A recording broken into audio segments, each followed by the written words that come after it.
উফ, কি অলক্ষণে মুখ দেখলাম, আজ দিনটাই মাটি। এই তোর ওই জং ভরা আবর্জনা নিয়ে ফুটপাতে নাম, আমাদের চাকার ধুলো লাগার যোগ্যতাও তোর নেই, সরে দাঁড়া। আজ তোর চাকার ধুলো লাগার যোগ্যতা আমার নেই, মনে রাখিস যেদিন সময় বদলাবে সেদিন তোর এই সস্তা অহংকার আর ওই দামি গাড়ি দুটোই আমি আমার পায়ের নিচে পিষে মারবো। ম্যানেজার সাহেব, এই গাড়িটার দাম কত?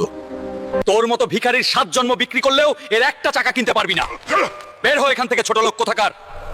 অহংকার করিস না ম্যানেজার, একদিন এই পুরো শোরুম আমি খুচরো টাকা দিয়ে কিনে নেব। রাগের মাথায় তো বলে এলাম, কিন্তু এখন আমি এতগুলো টাকা কোথায় পাবো? যে এই নরকের শয়তান দোমুন্ডাকে হারাতে পারবে সে পাবে নগদ 200 কোটি টাকা আর সোনার মুকুট।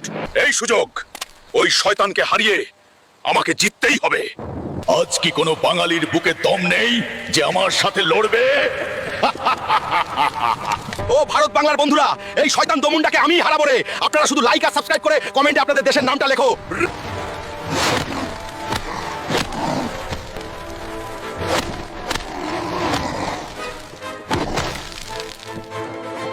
আমাদের বীর হাল্ক এই নরকের শয়তান দোমুন্ডাকে হারিয়ে জিতে নিয়েছে নগদ 200 কোটি টাকা আর এই সোনার মুকুট। কি রে ম্যানেজার, চিনতে পারছিস?